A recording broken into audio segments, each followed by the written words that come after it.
आपने कभी सोचा है कि एक महिला इतनी साहसी और नियम प्रिय हो सकती है कि प्रधानमंत्री की कार तक को नियम के खिलाफ खड़ा पाए जाने पर टॉ करवाए? जी, सही सुना आपने, प्रधानमंत्री की कार को। जी हाँ, यह कोई काल्पनिक कहानी नहीं, बल्कि भारत की पहली महिला आईपीएस अफसर की हकीकत है। किरण बेदी। उनकी कहानी सिर्फ पुलिस सेवा की नहीं, बल्कि अनुशासन, साहस और समाज के प्रति कर्तव्य निष्ठा की मिसाल है। किरण बेदी का जन्म 9 जून 1949 को अमृतसर, पंजाब में हुआ था। बचपन से ही उनमें अनुशासन और दृढ़ संकल्प की विशेषताएं दिखाई देती थीं। खेलों में उनका प्रदर्शन शानदार था और पढ़ाई में भी वह हमेशा अव्वल रहती थीं।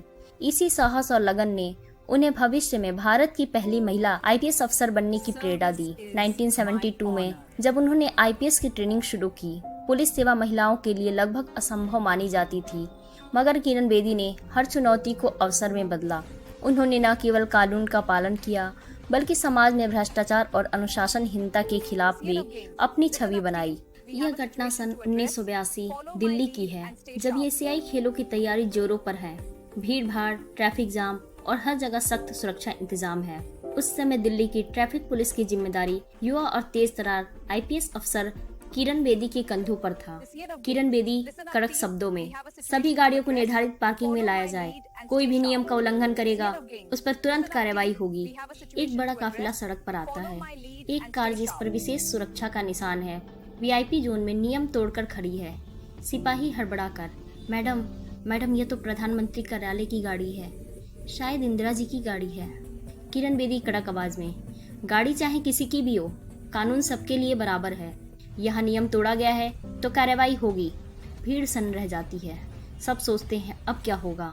सिपाही हड़बड़ाते हुए, लेकिन मैडम, ये तो बहुत बड़ा मामला हो सकता है। किरण बेदी ने दृढ़ स्वर में कहा, नियम नियम होता है। अगर आम जनता की गाड़ी को टो की जाती है तो प्रधानमंत्री की गाड़ी को क्यों नहीं? तुरंत टो ट्रक को बुलाओ। टो ट्रक आती है। भीड़ में खुसर खुसर होने लगती है। गाड़ी धीरे धीरे उठाकर ले जाई जाती है। लोग हैरान थे। कभी किसी ने नहीं सोचा था कि प्रधानमंत्री की गाड़ी को भी टो किया जा सकता है, लेकिन किरण बेदी ने यह कर दिखाया। पत्रकार एक दूसरे से बात करते हुए कहते हैं, क्या यह सचमुच प्रधानमंत्री की गाड़ी थी? दूसरे ने कहा, हाँ, लेकिन किरण बेदी ने बिना डरे उसको टो कर दिया। लोगों ने किरण बेदी को इस घटना के बाद से क्रेन बेदी कहना शुरू कर दिया। कुछ दिनों बाद प्रधानमंत्री इंदिरा गांधी तक यह खबर पहुंचती है, सहायक, मैडम, आपकी गाड़ी को पुलिस ने टो कर दिया था। यह सब अखबारों में छप रहा है। इंदिरा गांधी मुस्कुराकर, अगर कानून तोड़ा गया है तो सही किया, यही तो असली पुलिस है। देश को ऐसे ही अफसर की जरूरत है। यह घटना सिर्फ एक गाड़ी को टो करने की नहीं थी, बल्कि यह संदेश देने की थी कि नियम और ईमानदारी सबसे ऊपर है।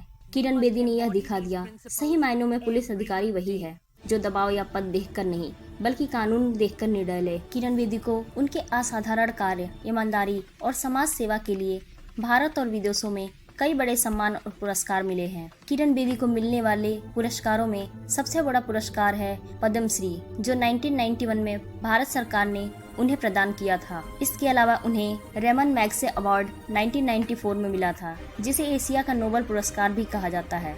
उन्हें यह सम्मान तिहाड़ जेल में सुधार और कैदियों के पुनर्वास कार्य के लिए मिला है। इसके अलावा उनको राष्ट्रपति पुलिस पदक, Jawahar Nehru fellowship, Mother Teresa memorial national award for social justice, संयुक्त राष्ट्र पदक, FICICI award of excellence, lion of the year. Kiran Bedi को अब तक 300 से अधिक राष्ट्रीय और अंतर्राष्ट्रीय सम्मान एवं पुरस्कार मिल चुके हैं, जिनसे यह साबित होता है कि वे केवल एक सख्त पुलिस अधिकारी ही नहीं, बल्कि एक सच्ची सामाजिक सुधारक और प्रेरणा स्रोत भी हैं।